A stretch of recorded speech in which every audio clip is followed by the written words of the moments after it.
Bowron Lake Park is a large wilderness area on the western slopes of the Cariboo Mountain Range.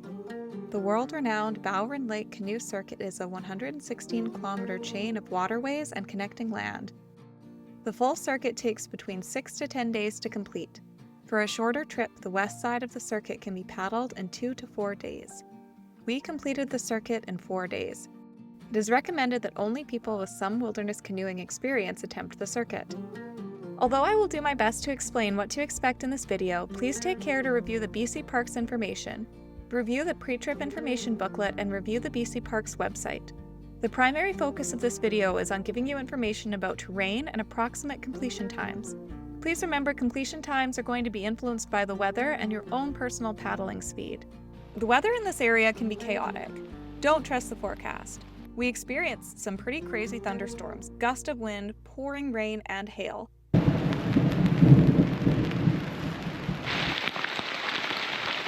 Fortunately, the weather was fickle and temperamental, and the scary weather never lasted long for us. To register for the Bowron Lake Canoe Circuit, you must make a reservation in advance. You can book online or by phoning the number listed on the BC Parks website. Keep your eyes open on the website to see when bookings open for the subsequent year. I suggest making your account ahead of time and practicing walking through the registration process. When you arrive at the park the day of your trip, check in at the registration center. Complete the required paperwork. You'll watch a 15-minute orientation video, and then you will pick up your tags and have your gear weighed. The weight limit for gear in the boats is 60 pounds. There is a potable water tap if needed. At the visitor center, they provide a paper map, but I found the Backroads map book, Bowron Lake's map, and the BRMB app very useful to have on hand. The trip starts with Kibbee Portage. The route is 2.4 kilometers long. It is wide with minimal obstacles.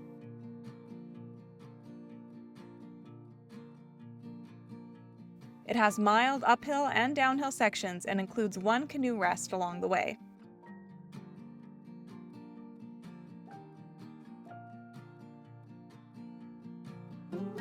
There are some bumps and ruts, but it is very easy to navigate.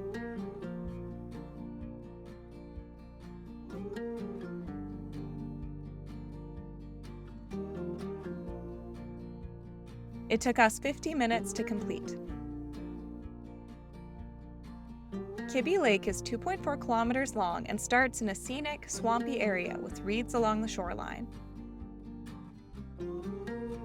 A beaver lodge can be seen along the route.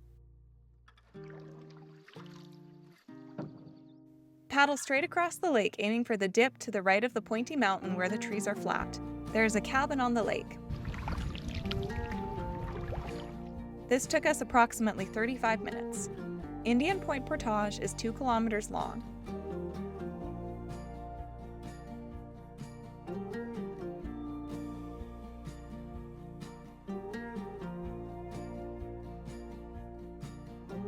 It is well maintained with no major obstacles.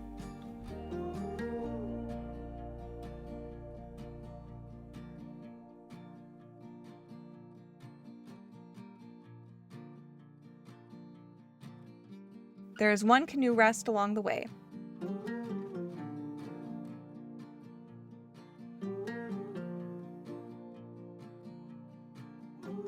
It took us about 40 minutes to complete.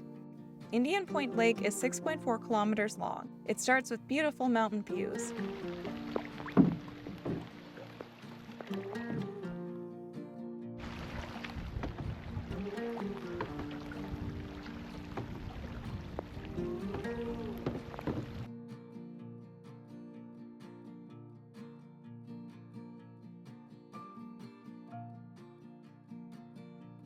Oh, there's the cabin. After passing Campsite 8, where the cabin is located, watch for orange markers and flagging.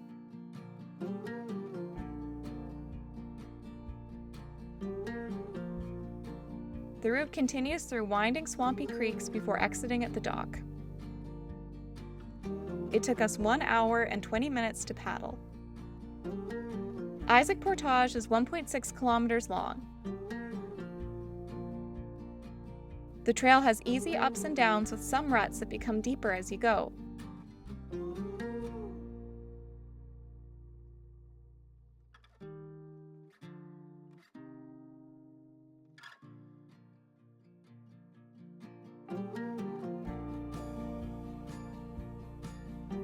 The trail ahead experiences seasonal flooding.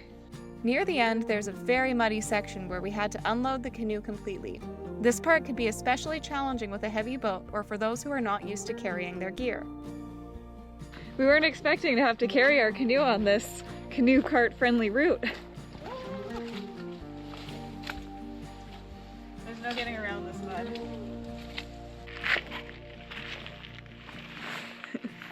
Oh yeah. Holy. It took us about 40 minutes. Isaac Lake. This is the big boy, the grand gal, the final boss, except it's in the middle of the trip. This lake separates the boys from the men, the girls from the women, and the theys from the thems. It's not that bad, but it is really long. Isaac Lake is a large 38-kilometer lake and is often considered the most challenging stretch of the trip. Most people split it up over 2 or even 3 days. The lake is beautiful with many options for exploration, including a cabin where we camped on our first night.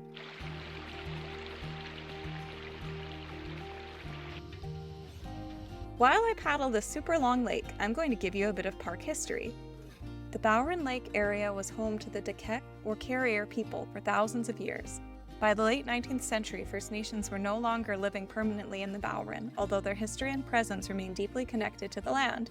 For more information about the First Nations history, I've included some links in the description. During the gold rush, Bowron Lake supplied fish for miners. It was originally known as Bear Lake.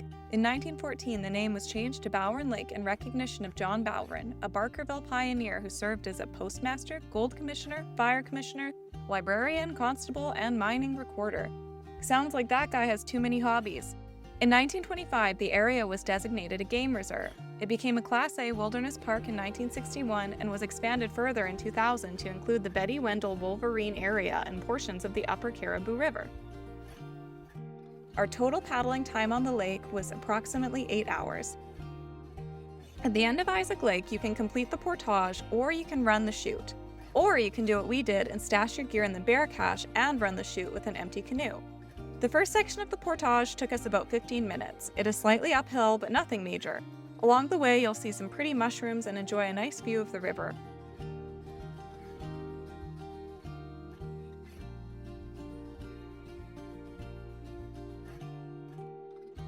At the end of this section, you'll join up with the takeout after the chute.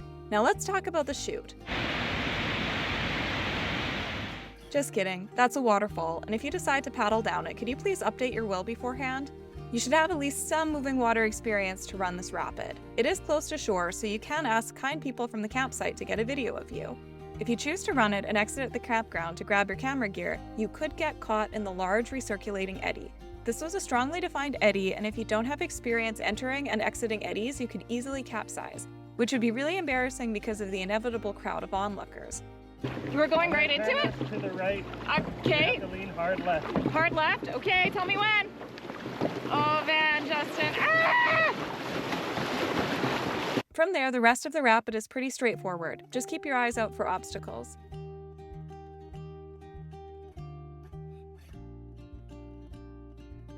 It took us 10 minutes to run the rapid versus 15 minutes to complete the portage. From there, we continued the portage. This section is quite challenging with roots, rocks, ruts, and uphill terrain. It would be difficult with a fully loaded canoe. That's why we carried gear on our backs.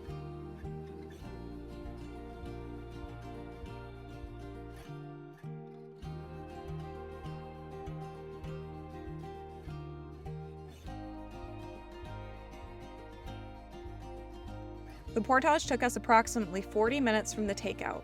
In total, the whole portage from Isaac Lake is 1.6 kilometers, and the whole portage would have taken us 55 minutes from Isaac Lake if we had not run the chute. The next section of river paddling has the other notorious rapid, the roller coaster. I'm not a big fan of roller coasters. If you've ever been publicly shamed by your best friend because you were too chicken to ride the Mindbender at West Edmonton Mall, please comment below. Let's be friends. This roller coaster can't be that bad because I actually didn't realize we ran the rapid until afterwards.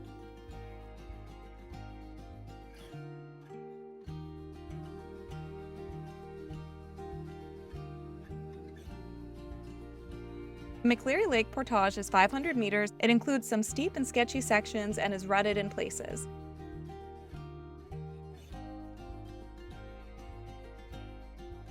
Don't miss the trail to check out Isaac Falls.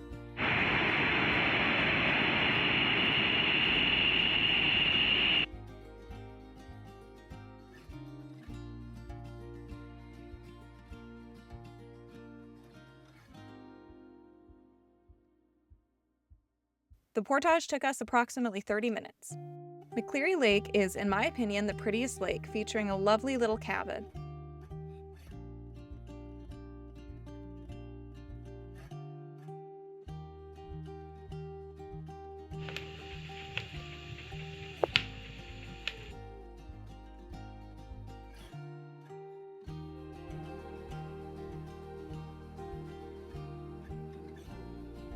Justin and I celebrated our wedding anniversary at the cabin. It is a beautiful, peaceful, quiet lake. The lake is 1.2 kilometers long, and crossing it took us about 20 minutes. The Cariboo River is beautiful, but features many strainers and sweepers. The section requires good canoeing skills and the ability to steer carefully.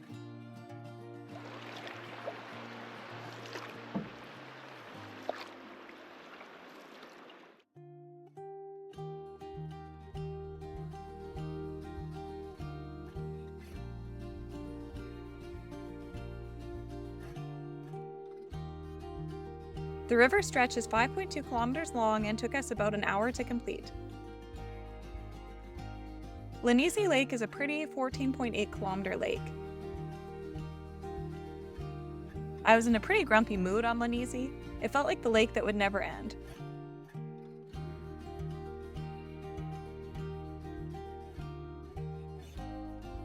Crossing it took us about 3 hours and 10 minutes. Between Sandy Lake and Lanezi Lake is a pretty little passage. It's 1.2 kilometers between the lakes. Stick to the left, otherwise it is too shallow to enter Sandy Lake and you will end up dragging your canoe like us. Sandy Lake is pretty and sandy, with nice campsites along the shore. It is 4.8 kilometers long, and crossing it took us about 55 minutes.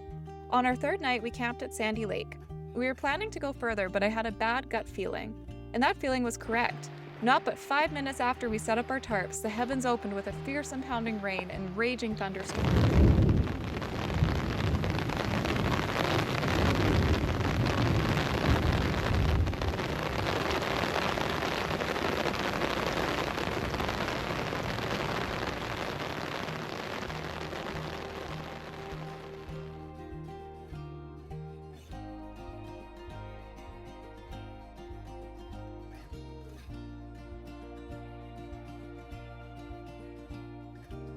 After Sandy Lake, there's a 3.6 kilometer connector. It took us 30 minutes to paddle through this section and reach the junction.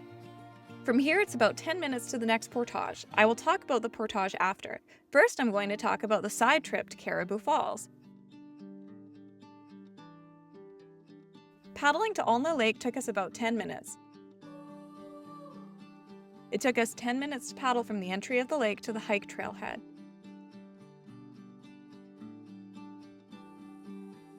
The Cariboo Falls hike is well marked and has an outhouse and bear cache at the trailhead. It starts with a mild hill but is fairly flat throughout. The trail is lined with wild blueberries and scattered with precarious dead trees. Keep your eyes out for the widowmakers. The views of the spectacular falls are breathtaking and definitely worth the trip.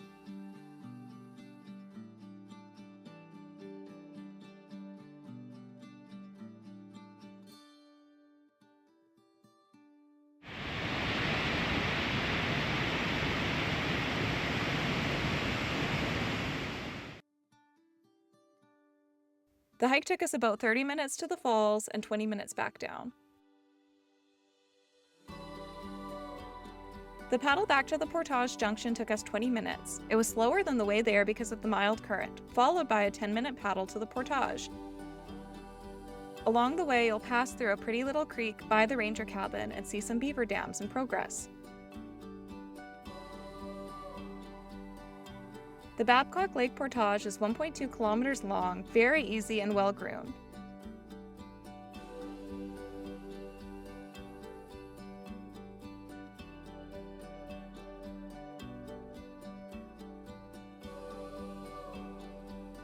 It took us 20 minutes to complete. Babcock Lake is a nice little lake. It's 2.8 kilometers long and took us approximately 35 minutes to cross.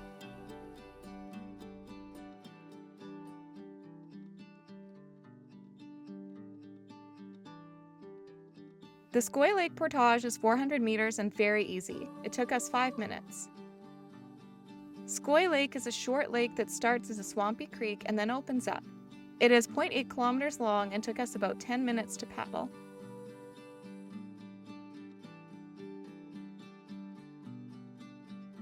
Spectacle Lake's portage is the final portage. It's 400 meters long and took us about 5 minutes. Spectacle Lake is beautiful. When we were paddling it, it was very calm.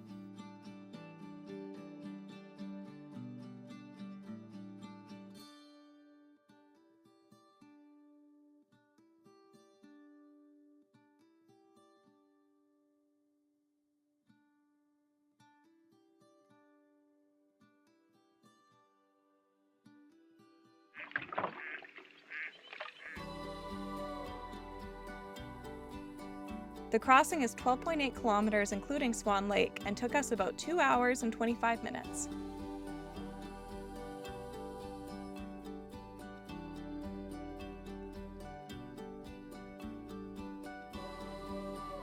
The Bowron Slough is a stunning, swampy creek with beautiful scenery.